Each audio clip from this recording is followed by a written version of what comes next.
All right, so this is the Afterburn. This is where we take up any of the comments and questions about the teaching today. Look, I'm going to be honest with you. Well, I'm always being honest with you. But I'm going to be honest with you. The focus going forward, like from this moment forward, from this ministry, is going to be primarily on what we taught today. I've already done teachings on all possible mechanics, pretty much. How to do, what to do, when to do, whatever, what not to do. But that's not the problem. The only reason that you don't do what you're supposed to do or you do what you're not supposed to is because of this other stuff. And that's got to be our focus, is in the growing up process, the maturity that's necessary to function in covenant. Yahweh's not marrying a child bride. Okay? The wedding of the bridegroom and the bride is not going to be an infant marrying Yeshua. The bride has made herself ready, it says in Scripture. We need to grow up so we're able to be married. Oh, well, he's coming next month, or he's coming this blood moon. He's coming. Really? We're not ready. What do you mean he's coming? To receive what? In our pride and ego, we think that we're ready? I want him to come like now. But I'm also hopeful that I have time to fix a lot of things. Do you understand what I'm saying? There's lots of reasons why I would like him to be here right now, because after all, that starts the process of things actually getting fixed. But he wants us to work on some things fixing in ourselves first. So if he's actually tarrying, I have maintained this for 20 years of teaching. You can ask my wife. I've said this for 20 years. He's not coming and tarrying for one reason only. In my opinion, it's because we are not ready. And he's patient and waiting for us.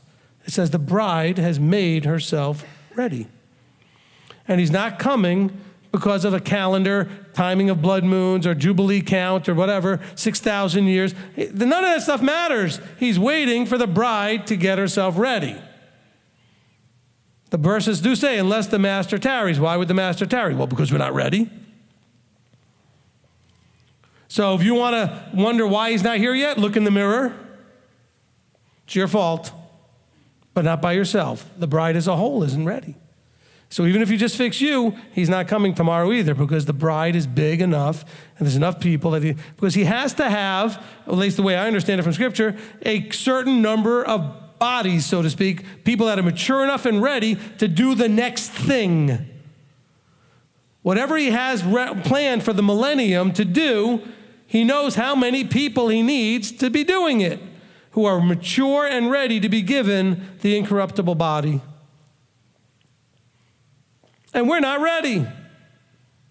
We're still sitting in diapers with a thumb in our mouth, and mostly have soiled diapers on top of it. Don't even realize we're sitting in our own stuff. And yet we think we're mature and we're ready and come and all this other stuff. Really?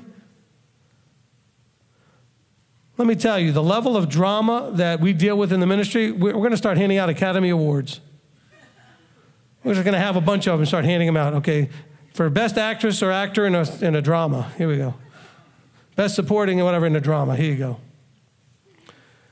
There shouldn't be all this drama. Why is it drama? Because we're not grown up.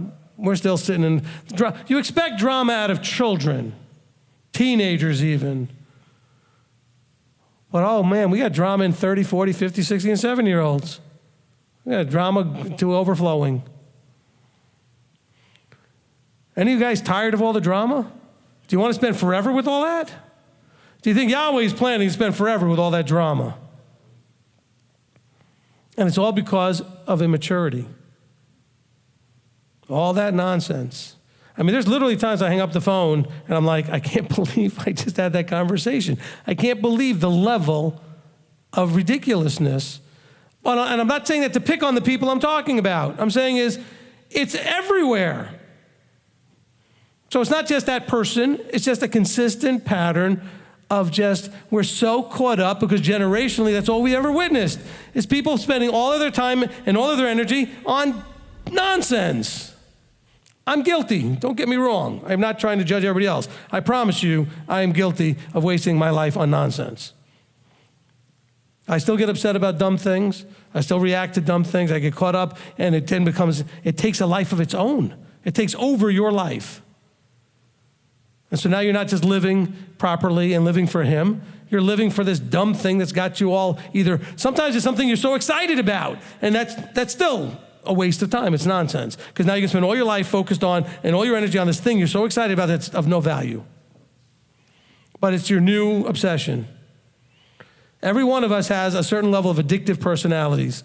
And it's not always addicted to things like drugs or alcohol or whatever, but it could be some other thing that we get excited about. Some of you are addicted to conspiracy theories. Some of you are addicted to the latest and greatest Torah thing or halachic thing that you think is like way out there. Some of you are addicted to whatever, it doesn't matter. We're all, because what I mean by addicted is it's the thing that obsesses you and takes all of your focus and energy. Whether it's food, whether it's some other thing. Because some of you are addicted to food, and that's where your focus is, and all you're thinking about is food. Some of you are addicted to exercise, so it's the opposite side of it, and that's all you're thinking about. I don't care what it is. Where is your attention and focus? If it's not on him and the people this way, because you should be focusing, right? Two great commands. I'll tell you something really funny. I don't know if maybe you think it's funny or not. Okay, so I watch on my phone. You know, I do watch at times when I get a chance, if I miss a football game, I got my one team, and I'll watch the game, you know, on my phone. But during the commercials, there's always a commercial for ESPN, one of their morning shows. And in this commercial, you'll find this to be, you'll see why I'm saying this. In this commercial, there's a father and his son, and they're going out to this lake, and then over the sunset or the sunrise, whatever, you see this ESPN show. And the son looks up at his father and says, "I love you, Dad." And his father goes, "Shh." That man needs to be arrested. Okay? I hate that commercial. I'm just saying, because I love my son. It almost makes me cry. That is so awful that they're using it to promote their show. But that's what we do. We get so excited. This guy was so excited about this thing that his son, bringing him there, and the son was happy he brought him there. And he looked up at his father, and his son looked like he was like 8 or 10. Said, "I love you, Dad." And his father goes, "Shh." And pulls out a remote, makes it louder. And I'm thinking, how is that a good commercial? It made no sense. But I watch people do that thing, and that's a metaphor for what I watch people do every day. Every day. There's people in your life that need your attention and your love that you're not giving it to. There are people in your life that need your love that you're not giving it to. And some of you are as screwed up as you are because you lived that life and needed it and nobody gave it to you. And that's why you're all messed up, because you never received it. And so you're living in a deficit. And now even when you receive it, because the deficit was so big, the right amount of stuff that should have filled up that hole doesn't. Because the hole has grown and gotten bigger. And so now even if you do start to receive it, you don't act like you actually received anything, because you've got there's like a big hole in your bucket. You know? My daughter and I have that joke when I haven't seen her for a while. She'll come over and go, "Daddy, my bucket's empty." And she'll want to get a hug and get some time, and, you know? But I've seen enough ministry people neglect their children and their spouses that you got to spend that time. Some of you are out there trying to make a living and provide for your families, but you got to make sure you're not losing what you're making a living for. It's called making a living. Most of you just are making money and paying bills. There's no living. You got to make sure there's some way you have the living part. So that's the whole point of, quote unquote, making a living. But it's all got to be done in the context of Yahweh. And how do we do all of that? And I'm just getting to that point where I'm realizing I got to get more strong about that part. Because that's nothing for me to sit here and go, "Well, you guys aren't keeping Sabbath right, or you're not eating right, or you don't understand calendars, you don't understand." By calendar, I mean that there are holy days and to keep them. You guys have all of that already. And if you don't, you have teachings you'll listen to. But how can we start really, truly relating with each other, knowing each other in a right way? Because that's where it all falls apart. And we're failing on so many levels to do that, with some small successes here and there. But we need to fix that. There will be no cliques in the kingdom. I'm not saying that authoritatively. That's just my guess. From what I see here, there will be no cliques. Everybody will feel the same about everybody. And that's fine. That's great if we could ever get there. All right? Because I've had people leave here, and some of it may be my fault, some of it not, but we have to worry about our expectations too. Based on our roles, you should only expect a certain level of relationship from each other. The love that I give you is not the same as the love I give my wife. Not the same as the love I give my child. And what should that look like? Because some people get mad because they're not my best friend now when we don't eat lunch every other day. Well, that's not my job or my role. That doesn't mean I don't love you. The roles have different roles. We talked about mother and father and husband and wife and these different roles. There's also a role of congregant and rabbi. There's a role there. Certain things that you do to express your love and appreciation to leadership and vice versa. But you don't get to decide what that looks like. We need to understand how he set it up, what that should look like. Because some of it is not healthy at all. And some of it's very healthy. And we've all experienced the unhealthy, haven't we? Either because it was done too much or not enough or in a wrong way or whatever it was. So we're trying to do it better. All right, that was my mini second sermon. Okay, now we're going to take questions and comments. As you can tell, I'm very passionate about this. And things like the passing of a person's life remind you how much time you've wasted. It just does. Okay? Even when I fell and my wife and others thought I might have had a heart attack, that reminded you. What if it was a heart attack? Happened to be that I just passed out, but you know what I'm saying? It also could remind them, wow, we almost just lost him. So do we now appreciate that he's not dead? Okay? And appreciate that time that's there. Oh, we waste so much time. And our Father looks down at us going, why do you guys waste so much time? But we do. All right, where's the mic? Okay, Nate's got the mic. If someone wants the mic, raise your hand. If you're on live stream, just type in. Robert's taking note of that. Gary? Shalom.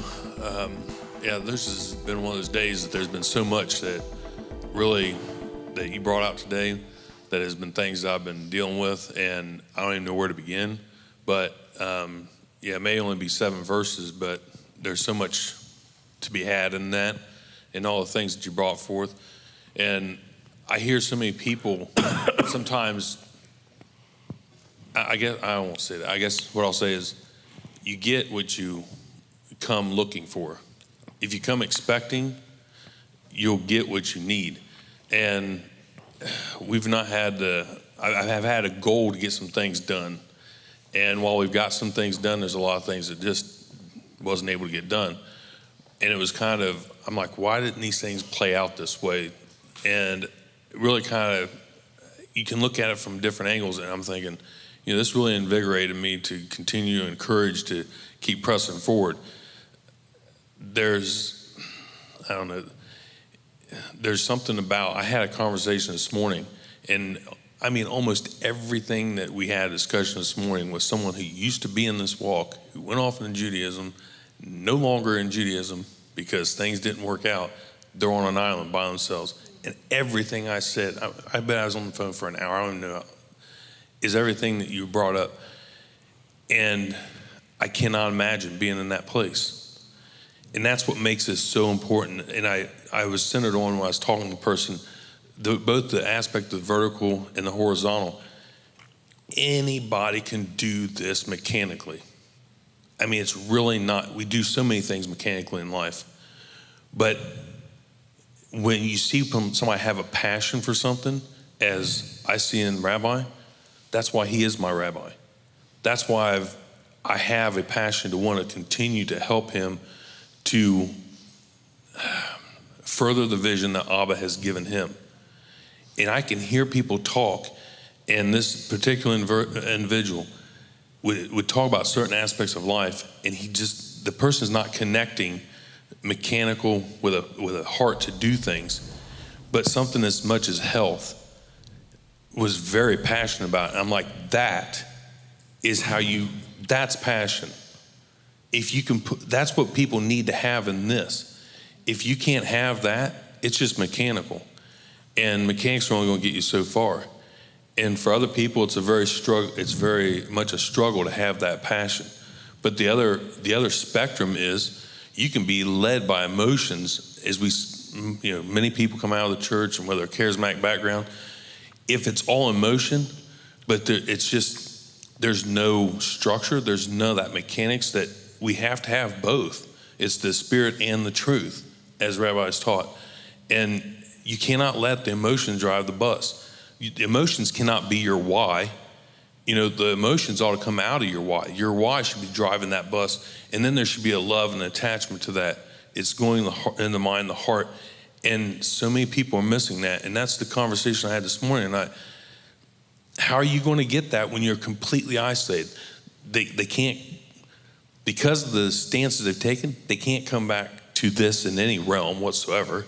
They can't go over to the other side because of personal or philosophical issues. What are you going to do? You are stuck. And well, they could come, but they've chosen that they feel they burnt those bridges and they can't come. But right, we would welcome them back. Oh, absolutely, and I know that. But they have made certain doctrinal positions that one being Mashiach, they've turned from that. They don't believe he's Mashiach, and he's barring Abba. It's not going to change that. Nothing I say is going to change that. But what are you left with? Me, myself, and I. Yep. It stinks. And that's why this type of stuff is so needful within the body. Right. And sometimes we're so afraid to be vulnerable at that level because of all the past hurts and stuff. But you can't give up on that. If you close that off, right, it's all going to be mechanical. You'll never get to that level. And it's not only here, but it's there, and you got to have both. And Amen. It's just, it was just something that really blew my mind. I'm like, this is everything I spoke about this morning, and I just thank my rabbi for allowing to be that vessel. And if people say, well, he just saying this and it's the same thing, get over yourself. Amen.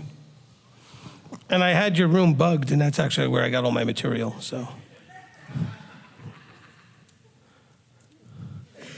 We actually had somebody once upon a time that was sort of connected with us who actually accused me of stealing his material that he did at his 10 o'clock service, wherever he was, that he wasn't broadcasting. And then I somehow did the same material at 1 o'clock, and I was stealing his stuff, even though it was not the same stuff. But can you imagine? But obviously I took this all from Gary. I stole his stuff today, so. No, but seriously, I appreciate, that's the kind of thing that I always appreciate when I sat in the chairs is, hopefully what you get is what you needed to hear at the right timing from the microphone. And so, and that's why I try to be open to not being stuck to what I thought I was going to do, just let it happen. And I kept thinking last night, even into this morning, that I wanted to just get up here and talk. I didn't really want to go with my notes. I didn't know where I was going to go with that and how long it was going to go, whatever, but I wanted to tie in these other things. And then I got up here and the Ruach helped me tie it into covenant. Because it really is all about how we do covenant. So, because I really just was wanting to do a whole different teaching today that had nothing to do with this, but yet I realized it has everything to do with this. So it worked out beautifully. Christine? So I kind of have a lighthearted, joking comment and then kind of a serious one. I think when I was a baby, my first word was probably why. My poor parents. But put it right up by the mouth. But as I've grown up, it's kind of, and I'm really glad that you brought this up, the whole why bit, because for me, knowing what truth is and why we're doing it makes all the difference in the world for me, because as I grew up, I kind of struggled with existentialism and existentialistic thoughts. And so really knowing Yahweh and his depth. So learning about the Aleph Tav and that meaning and all that depth that comes with knowing him just makes the biggest difference for me. I wasn't really planning to say all that. But let me see. Well, while you're getting your question out, but also just realize when I'm talking about the why, It's the driving why, not the why do we keep the feast or why do we have Shabbat. That's not the whys I'm talking about. Not the why behind the commandments, but the why are you doing this? Mm-hmm. Why are you even seeking that relationship with him? Go ahead. So I hope my reasoning for why kind of lines up with what you were saying. It does. And I remember growing up, I had a Bible from my grandmother, and I read it all the time. And I always asked myself, well, why do we have a Christmas tree? Or why do we have ornaments? What do these eggs have to do with the Messiah? And I asked, well, why don't we keep the Passover? It says forever we're supposed to be doing this. And I remember coming into Seventh-day Adventism, and my poor pastor, I begged him if we could keep the Passover at his house. And I didn't know what I was asking at the time, but here I am home, and I wanted to kind of make a joke about the mechanical part. You know, my husband is very good at anything mechanical, and I'm very not good at anything mechanical. That's why I work with kids and animals and not a computer or a car. So anyways, I'm done. Thank you. Thank you. All right, who's next? Okay, Stephanie? I'll be brief. Anyone who does not think that you are an anointed, appointed, didn't get anything out of this message today, because I think he read my mail, not yours. I think he read my mail. I told his wife that. I said, I think he read my mail today. You read my mail again. So if no one thinks you're an anointed, appointed, because I know that you were in Canada this week and couldn't have read my mail. So the only way you get it is if you're getting something from the Father. So, Amen. I appreciate that very much. Appreciate that. Especially because I finally took my mail off my phone. Okay, so there's no more 10,000 number on there. There's 0. Because I didn't have room. It actually was clogging up my entire phone. So I actually had no room, so I took the email off of there. So I had no access to anything while I was up there. Who's next? Okay, Sarah Beth. Just wanted to tag on. You hit the nail on the head. Thank you. Appreciate that. I didn't do anything. I was just a vessel for that. So, you know, Abba knows what you need. Right. I was at the hammer hitting in that nail. Okay, Michelle. Hi. I'm not sure exactly what I want to say. A lot of us moved here because our why in wanting to serve the Father in His way is hard to do alone. So we've come here, and we just really need to embrace that. I got it.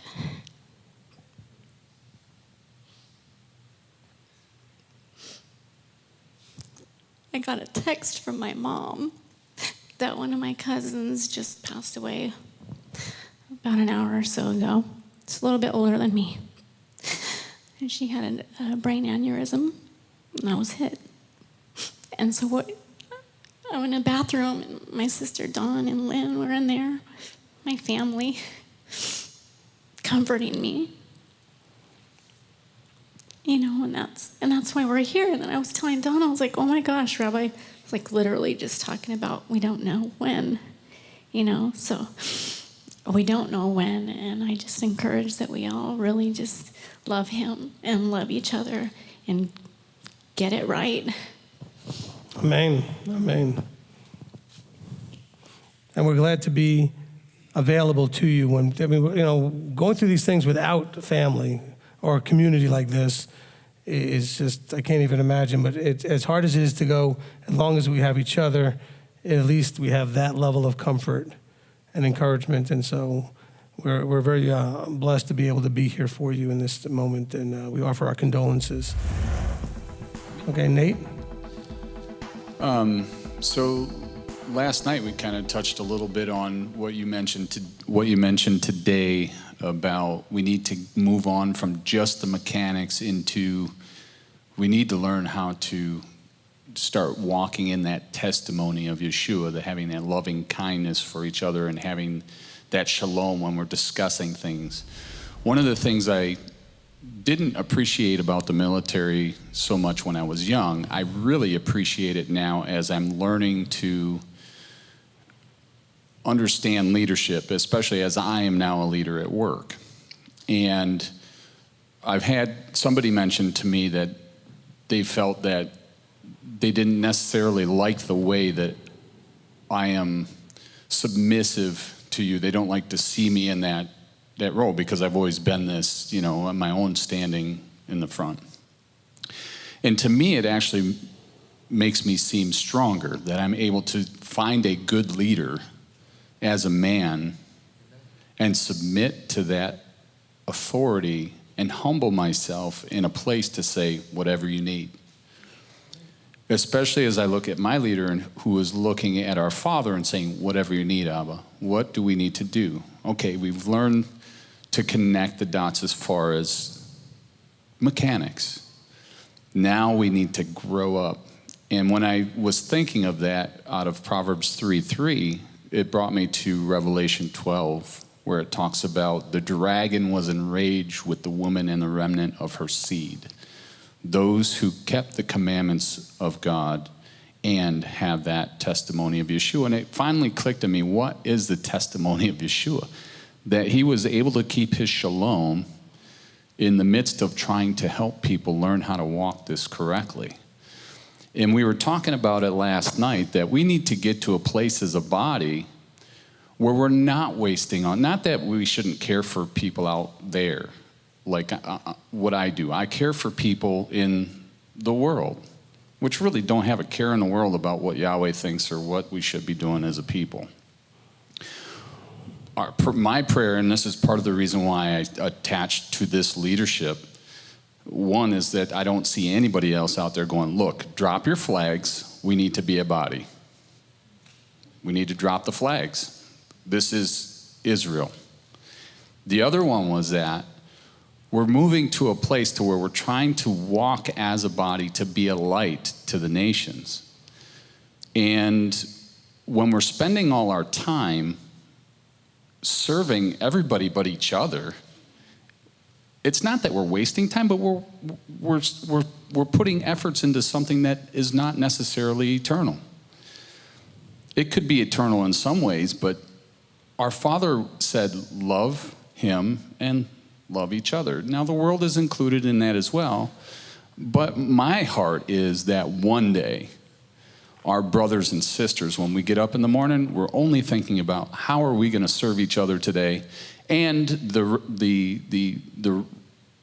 benefit of us serving each other benefits the world because we're serving each other. I like my job, but I would much rather be at a place to where I am independent enough to go, who needs help on their house today? Who's on the list? Who needs help moving today? I don't need to worry about my work. I have work. I'm already independent. I got stuff coming in. Rabbi is teaching me to be more independently wealthy, in a sense, not just so I can gain wealth, but so that I can distribute what time I do have into a place to where it benefits the body. And so I'm really thankful and really looking forward to how I can better spend my time, not only to serve our Father, but to serve my wife, serve my family, and then serve the bigger body of the family, and then those who are outlying. What an awesome place it would be to be able to say, hey, we got 5 families that need to come. We got places set up for you guys so you can get settled in and figure out how to get you working. And until then, we've got other things for you to do in the area. Rabbi's got tons of stuff. We can help keep you supported. I mean, I see this vision, and that's part of the reason why I attach myself to this leadership. I think that's where you're headed. It's just going to take time. Amen. Appreciate that, Nate. Let's just remember that all of us, and I taught this during the men's sort of discipleship introductory program, all of us are in the middle. Everybody but the Father. Even the Son is in the middle, which means that there's a need to be a good follower and also a good leader. Everybody has certain responsibilities for people that they're serving. That's leadership. But you're also following and serving. That's being the good follower. And so it does take strength. And there's not anybody that's out of that loop except the Father. He's the only one that doesn't have anybody above him. Even the Son says, I'm completely submissive to my Father's authority. But yet the Father serves, the Son serves, we all serve. That's why the motto for MTY is working together to serve the body in a more effective way, okay? In the most effective way we can. And it's a serving type of thing. And giving of ourselves. Look, it was hard for me, and still is at times, hard for me when I'm going to do things, and people like Nate or David or Robert or somebody or Kurt will just quickly grab my bag or my other, and I'm like, I can carry my own bag. But somebody might go to do that just to make my burden a little bit lighter so I can be focused on doing whatever I'm doing. And I have to allow that that's a blessing to them to be able to do something. And not that I'm like walking around like I need somebody to do it. It's not like I call people, hey, somebody please grab my stuff and, get my limo and do whatever else. But just to see their heart, to want to take things so that I'm not burdened and I can focus on whatever things. And I appreciate that. And that's kind of that role that we all have to have, is who can we unburden and who can we also then in other ways instruct, guide, or lead, because we're always in the middle, okay? And so that's a really good thing. I appreciate how you shared that. I guess is Robert now, is there anybody else? You have one more? Yeah, I just thought of something else too. As we were growing up as kids, there may have come times within our own family that I didn't have brothers and sisters. I had older brothers and sisters, but they didn't live in the house most of the time. We might get in arguments, fuss and fight or whatever, and our parents may correct us. And generally, we don't have a choice to go, well, that's it, I'm leaving. I don't like that decision or whatever. And in the military, you can't do that either. You've submitted to leadership and authority. If you've left here because you've got some angst or you're angry or brothers or sisters have hurt you or whatever, that's part of the maturity. Stop whining and complaining and come back. We love you guys. And we want to spend time with you, but we got to humble ourselves and go, you know what? I could have been wrong. I'm sorry. It just takes,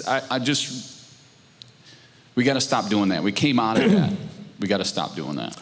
In the military, did you agree with every decision that was made? Absolutely not. Okay. Did it change anything? No. No. Okay. And so I'm going to make decisions that not everybody's going to like, but it's my responsibility to make the decisions. And we've had some people leave because they didn't like my decisions and stuff, whatever. But you shouldn't be here just because you like certain decisions or certain things are pleasing to you. It's because you've come to realize this is the right place to be to do the journeying that you're doing. Because your journeying, while private, I said this at the beginning, is meant to be done in a group context. And some of you have really made huge commitments, like Michelle and Manny, to move from California all the way here to do this. And others have moved from other places just to be here so they could do this here because they wanted to do it in a context of a group and they didn't have a group where they were. And so we can appreciate that that's part of why people do want to move, is so that they can have the group setting to walk this out in. Which, by the way, is a blessing and a curse, because you will then be with more people and more people will frustrate you and annoy you and irritate you and all the other things that comes with people. Okay?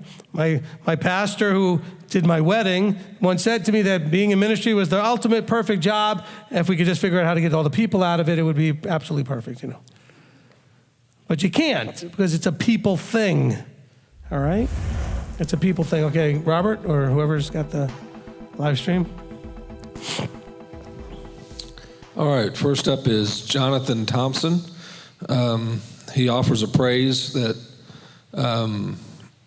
for the point of I'm being choked out by what's bound around the neck as we go after the wrong stuff in life. Reminds him when Yeshua spoke of the seeds choked out by the cares of life.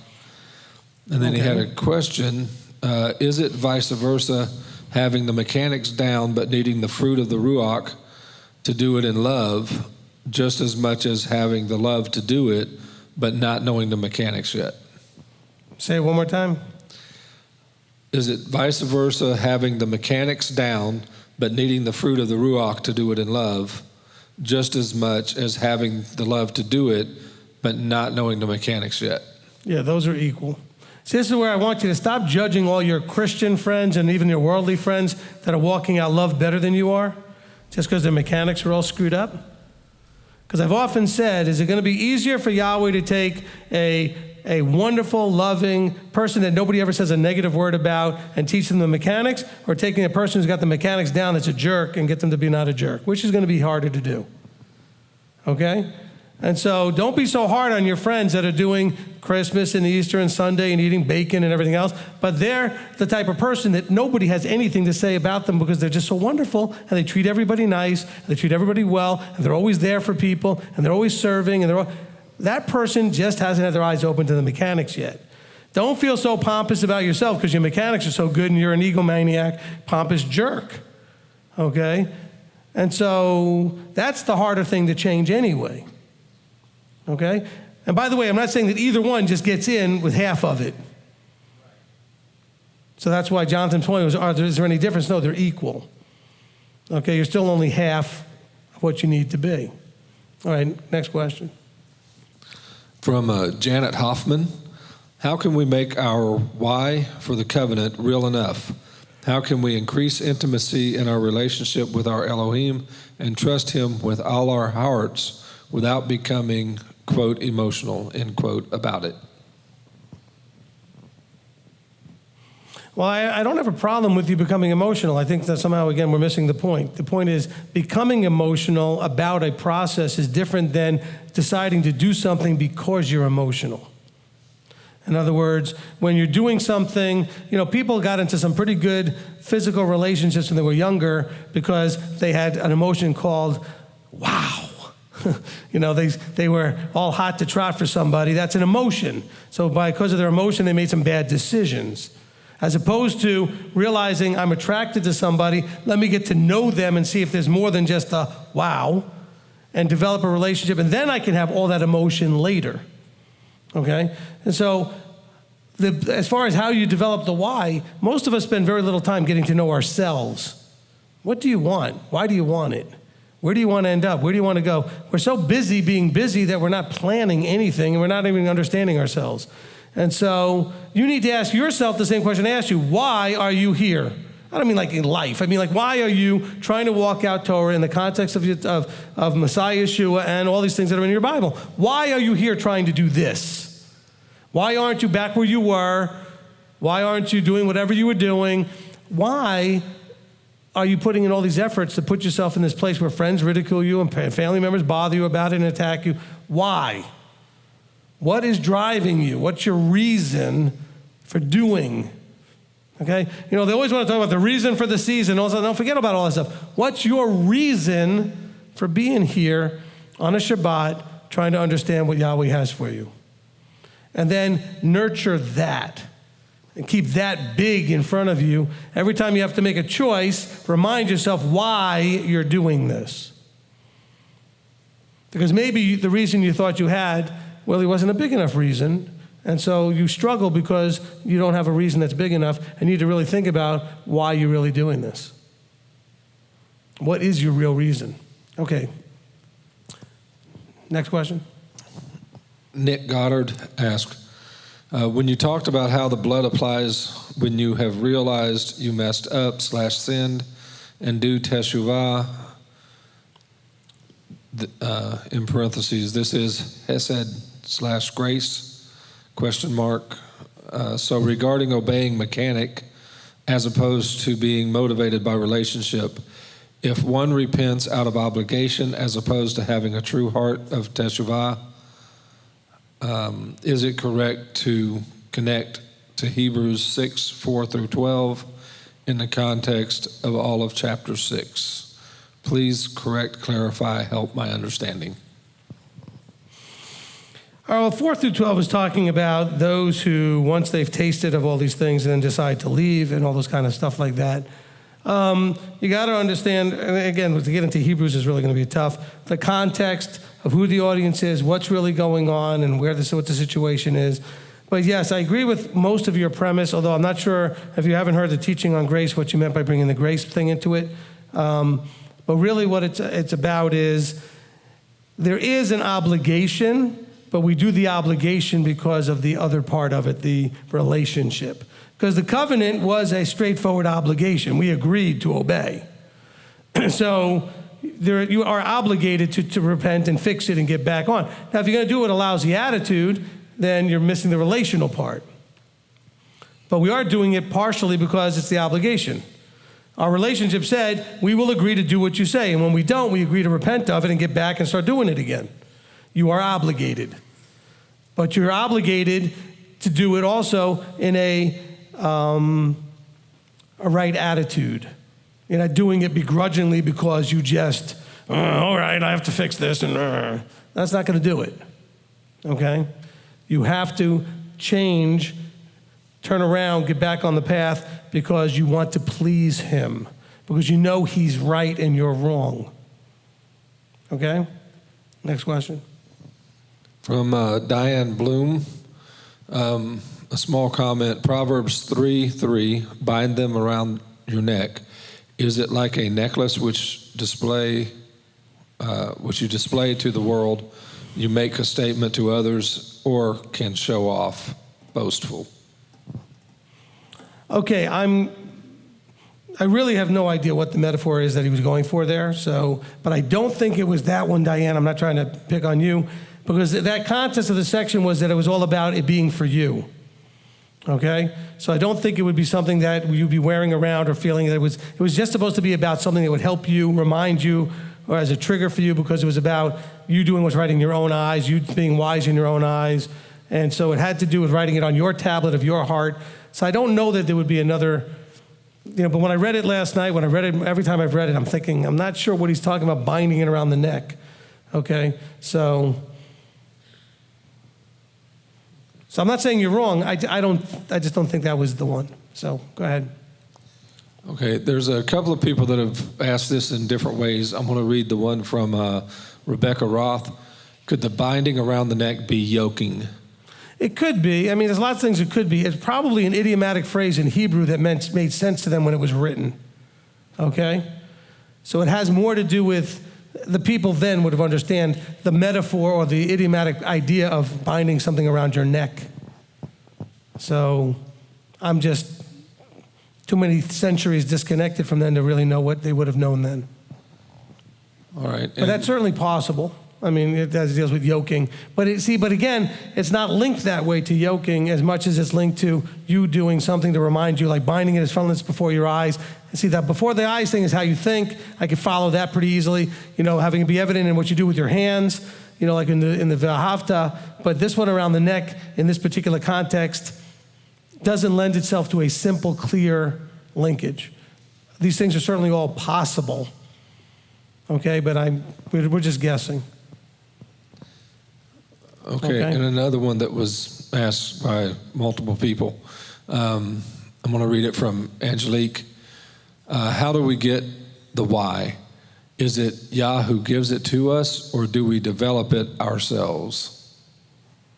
Okay, see that, and I'm not going to pick on you, but that's a great piece of this, okay? She doesn't know and hasn't really spent time meditating on why she's doing this. And I'm not picking on you. Most people in here probably have had now the realization, wow, I probably need to spend more time thinking about this. The why doesn't come from him. The why comes from within you. He opened your eyes to what's available and what's possible. Now you got to decide why you would want it. Okay? He's shown you another way. He's shown you another path. He's shown you a possibility of a different future. And now you've got to decide if you want it or not, and if you do, why you want it. And look, you know what? You want to eat, drink, and be merry, for tomorrow we die? Guess what? That opportunity path is available to you too. It doesn't go anywhere. Go out there and partake of everything there is to partake of, die, and it's over. That's it. He's giving us an opportunity for a path that has more to it. And only you can come up with why you would want that. See, but you're still, and I'm not picking on you again, when we do that, we're still falling into the Christianized mindset of expecting everything to come from above and nothing to be from within you. He called you because you're you, and he wants you to want what he's offering. But he's not going to give you the want. You have to find that motivator in you.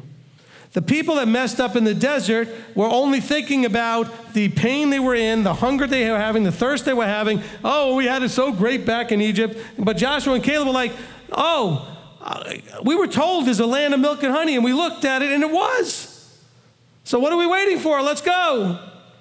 They were excited. Their why was, I believe and trust in him, and I want what he's offered. And I'm not afraid of any of the other stuff because I want what he's offered, and I believe him so strongly that I don't care. Yes, there were giants, and yeah, there was all these other things and walled cities. So what? I believe him, and I saw, and I tasted, and I want that. And that's I want that so bad that I don't care about. I'm worried about the Giants. After all, the Cowboys beat them last week anyway. And I enjoyed that very much.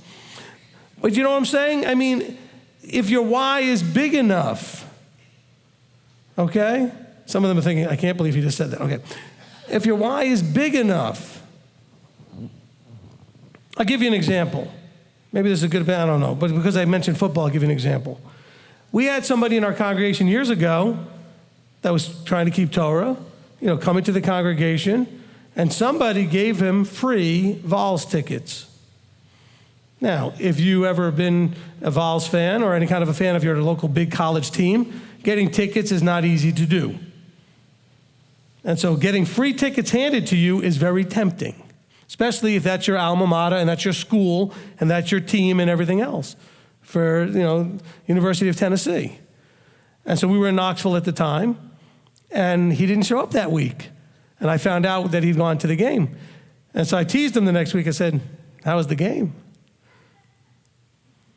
Like he didn't think I'd ever find out. I didn't scold him or anything. I said, how was the game? I said, you made a choice. That's your choice. Within a couple of weeks, he stopped coming. I think he was embarrassed. But see, his why wasn't big enough. He was able to be tempted. What can tempt you? Free Vols tickets tempted him. Would that tempt you? No. Okay, well, what would tempt you? Hopefully nothing. Why? Because your why of what you might lose because of what your choice is big enough. What do you want more? Okay? If you wanted Shabbat and obedience more, you wouldn't take the free tickets. There wouldn't be anything you could be offered that would tempt you away.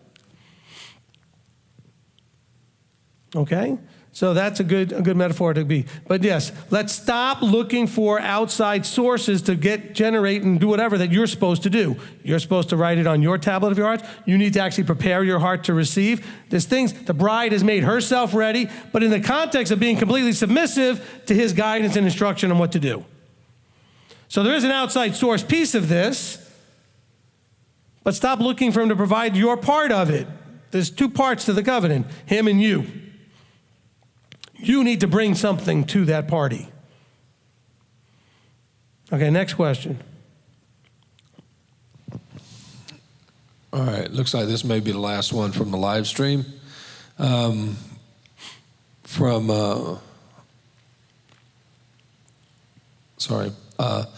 Josh.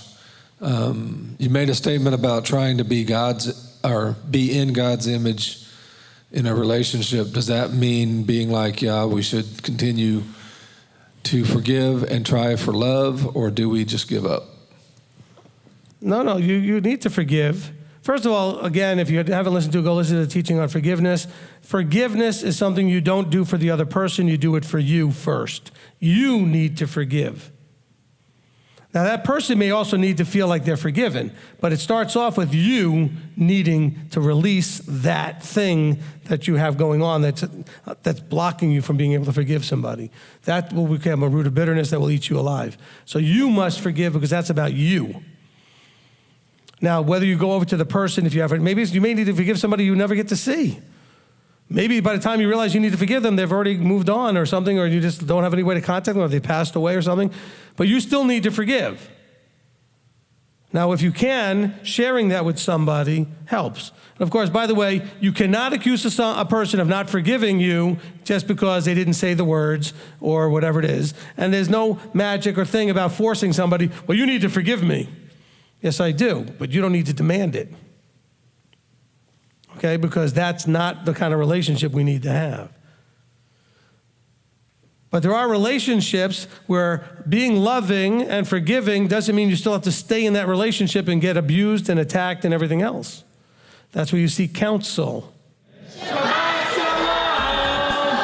Shalom. We love you. Get a little scratch through there.